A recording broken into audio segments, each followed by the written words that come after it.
Future में जब technology बहुत ज्यादा ही एडवांस हो जाएगी, जब मशीनें अपना दिमाग इस्तेमाल करने लगेंगी, जब आर्टिफिशियल इंटेलिजेंस इंसानों से भी तेज हो जाएगा, तब रोबोट्स ही भविष्य में सारे काम करेंगे। और जब रोबोट्स ही सारे काम करेंगे तो हम क्या करेंगे? देखो, इंसान पैदा होता है, पढ़ाई करता है ताकि नौकरी मिले, नौकरी करता है ताकि पैसा मिले, पैसा कमाता है ताकि भैया खाना मिले, ताकि सरवाइव कर पाए। लेकिन जब इंसान के पास कोई काम ही नहीं होगा तो फिर वो पढ़ाई क्यों करेगा और वो पैसे कैसे कमाएगा, वो खाना कैसे खाएगा? मतलब बात यहाँ पर सीधे सीधे ह्यूमंस के सर्वाइवल पर आ जाएगी, क्योंकि फिर इस दुनिया में इंसानों की जरूरत ही नहीं बचेगी। माहौल बिल्कुल टर्मिनेटर जैसा बनने वाला है, क्योंकि आर्टिफिशियल इंटेलिजेंस खुद से सोचना शुरू कर देगा और दुनिया पर कब्जा करने के लिए इंसानों को या तो कैदी बना लेगा या फिर उन्हें मार डालेगा। क्या सच में ऐसा होने वाला है? मतलब फ्यूचर में ऐसा होने वाला है? जा पूछ क्या? आप बोलोगे गौरव भाई ये सब ना फालतू की बातें हैं, तुम थोड़ी हॉलीवुड की फिल्में कम देखा करो। तो मैं आपको बता दूं, इस वीडियो को जरा पूरा देख लो, आप भी मेरी बात पर विश्वास करने लगोगे। तो चलते हैं भविष्य की सैर पर और देखते हैं कि आर्टिफिशियल इंटेलिजेंस हमारा क्या हश्र करता है आज के तगड़े वीडियो में।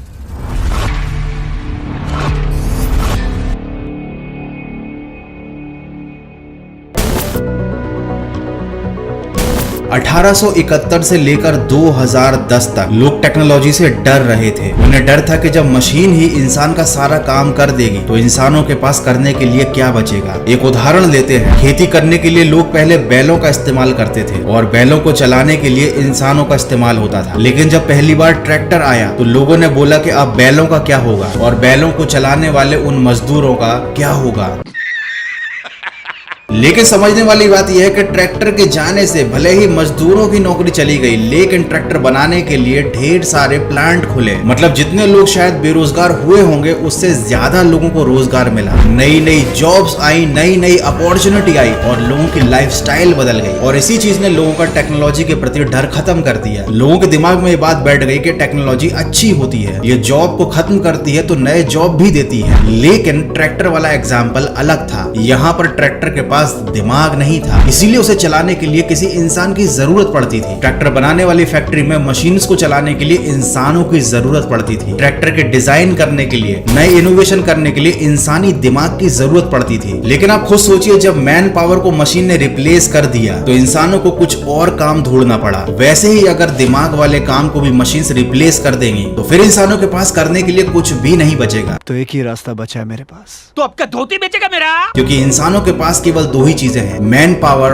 और ब्रेन पावर। ऑलमोस्ट इंडस्ट्री में बड़े बड़े कामों को मशीनों के थ्रू ही किया जाता है, इसीलिए लेबर्स की जॉब काफी कम हो चुकी है। अब केवल हाई लेवल की जॉब सिक्योर रहती हैं जहां पर दिमाग लगाने का काम होता है। और फ्यूचर में इन जॉब्स को खत्म करने का भी पूरा इंतजाम किया जा रहा है, क्योंकि जब एक प्रोग्राम से, एक कोडिंग से ही सारा काम हो जाएगा तो किसी भी कंपनी को किसी इंसान को दिमाग चलाने के लिए सैलरी नहीं देनी पड़ेगी। और कंपनीज हमेशा खुद का फायदा ही सोचती है। एलन मस्क खुद कई बार वार्निंग दे चुके हैं। उनका कहना है कि जब दिमाग वाला काम भी आर्टिफिशियल इंटेलिजेंस ही कर देगा तो फ्यूचर में रोबोट्स सारे काम करने के लिए कैपेबल हो जाएंगे। और भविष्य में जब रोबोट्स के पास खुद का दिमाग होगा तो इंसानों के पास करने के लिए कुछ नहीं होगा। वो केवल पॉपुलेशन बढ़ाएंगे, नेचुरल रिसोर्सेज को यूज करेंगे, वेस्ट करेंगे और पॉल्यूशन फैलाएंगे। और जब मशीन्स ये सारी चीजें ऑब्जर्व करेंगी तो उनके पास इंसानों को इस धरती से हटाने के सिवा कोई रास्ता नहीं बचेगा, क्योंकि हम लोग यानी ह्यूमंस पूरी तरीके से उनके लिए यूजलेस हो चुके होंगे। आखिरकार रोबोट का निर्माता भी कोई ना कोई इंसान ही है और ईश्वर ने मनुष्य को शक्तिशाली बनाया है, लेकिन इतना शक्तिशाली भी नहीं बनाया कि वो किसी धातु के टुकड़े को सोचने समझने की शक्ति दे सके। लेकिन फिर भी अगर हम सोच कर देखें कि अगर रोबोट ने इस तरीके की क्षमता को डेवलप कर लिया, उनका आर्टिफिशियल इंटेलिजेंस इतना पावरफुल हो गया, तो एक ना एक दिन वो सीखते सीखते मनुष्यों की तरह गुण और अवगुण भी अपने अंदर डाल लेंगे। समझ रहे हो? गुण और अवगुण से मेरा मतलब यह है कि इंसानों के अंदर जो अच्छाई और जो बुराई होती है वो सब रोबोट्स के अंदर आ जाएगी। केवल उनके अंदर भावनाओं की कमी रहेगी। मतलब उनके शरीर में कोई दिल नहीं होगा, ना उन्हें किसी का दुख समझ में आएगा, ना ही उन्हें किसी का दर्द समझ में आएगा। लेकिन चूंकि उनके अंदर एक इंटेलिजेंस डेवलप हो जाएगा तो समय के साथ वो समझ जाएंगे कि धरती पर उनके राज करने का समय आ चुका है। और उनके पास सबसे बड़ा जो पॉजिटिव पॉइंट है वो ये है कि इंसानों की तरह ना वो बूढ़े होते हैं, ना ही उनको कोई बीमारी बीमारी लगती है, ना ही वो एक गोली लगने से मरेंगे। लेकिन इंसान जिन्होंने उन रोबोट्स को बनाया है वो काफी ज्यादा नाजुक होते हैं और रोबोट्स के लिए इन्हें मारकर दुनिया पर कब्जा करना कोई मुश्किल बात नहीं होगी। देखो, मैं किसी को डरा नहीं रहा हूँ, लेकिन मैं जो बात कर रहा हूँ अगर आपको उसमें कोई भी फॉल्ट दिख रहा है तो मुझे कमेंट करके जरूर बताना।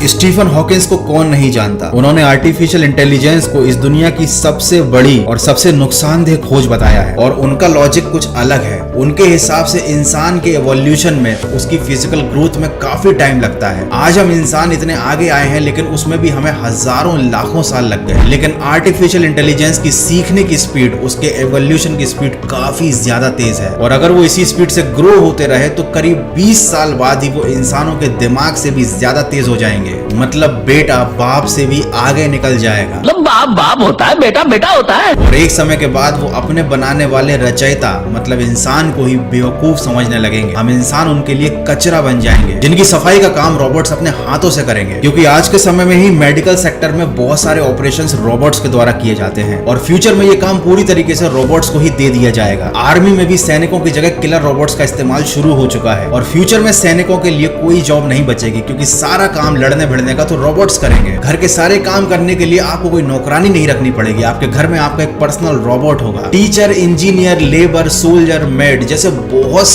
बहुत सारे क्या ऑलमोस्ट काम से रोबोट्स करेंगे। हम पूरी तरीके से इन पर डिपेंडेंट हो जाएंगे और इंसानों के लिए क्या जॉब बचेगी? रोबोट्स के लिए कोडिंग करना। लेकिन इस दुनिया में हर कोई कोडर या प्रोग्रामर तो बन नहीं सकता, तो बाकी लोग क्या करेंगे? इन रोबोट्स की रिपेयरिंग करेंगे, इनकी मरम्मत करेंगे। लेकिन धीरे धीरे जब ये काम भी रोबोट द्वारा ही किया जाने लगेगा तो उनकी जॉब भी खत्म हो जाएगी। देखो, ये सारी बातें फ्यूचर में होंगी, लेकिन जो हो चुका है अब मैं आपको वो बताने वाला हूं।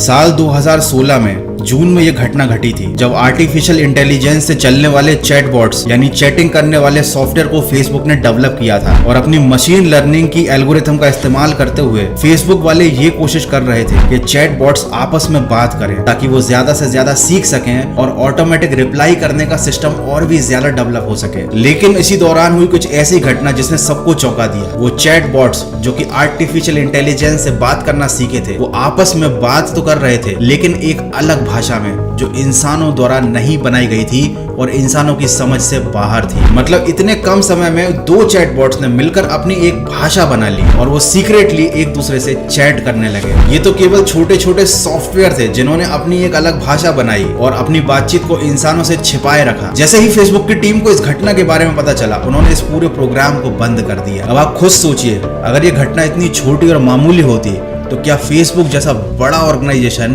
इतना बड़ा स्टेप उठाता कि पूरा का पूरा प्रोजेक्ट ही बंद कर दे?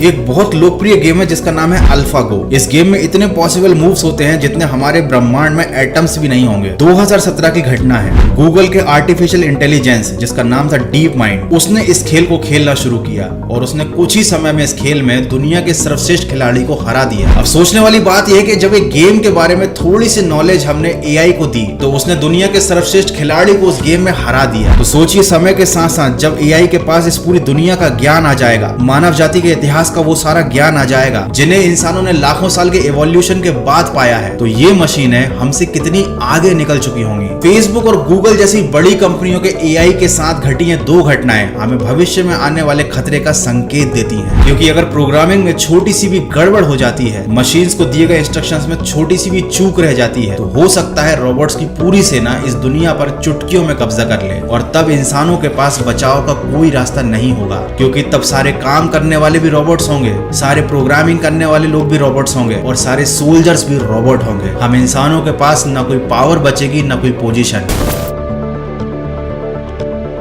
MIT के प्रोफेसर मैक्स टैगमार्क द्वारा लिखी गई पुस्तक आई मीन टू से बुक, जिसका टाइटल था लाइफ 3.0, उसमें उन्होंने लिखा था कि सदी के अंत तक आर्टिफिशियल इंटेलिजेंस इंसान की इंटेलिजेंस को पछाड़ देगा और फिर AI ही ये डिसाइड करेगा कि इस दुनिया का भविष्य क्या होगा। और अगर इंसान उसके बनाए गए प्लान के आगे आते हैं तो वो उनका भी सफाया कर देगा। तभी तो भैया मुझे लग रहा है कि एलन मस्क को मंगल ग्रह पर जाने की इतनी जल्दी क्यों मची है, क्योंकि वो भी समझ गए हैं कि धरती पर कुछ गड़बड़ जरूर होने वाली है। तो यार बस आज की वीडियो में इतना ही। इससे पहले कि एआई पूरी दुनिया पर कब्जा कर ले, मेरे 1 मिलियन सब्सक्राइबर तो करवा दो। तो यार वीडियो अच्छा लगा है तो मुझे कमेंट करके जरूर बताना, और हाँ मुझे कोई नया टॉपिक भी बताना, क्या हो अगर वाली सीरीज में, मतलब व्हाट इफ वाली सीरीज में हम आगे किस टॉपिक पर वीडियो बना सकते हैं। और अगर नए हो, पहली बार चैनल पर आए हो तो सब्सक्राइब करके जरूर जाना। मिलते हैं अगले तगड़े वीडियो में।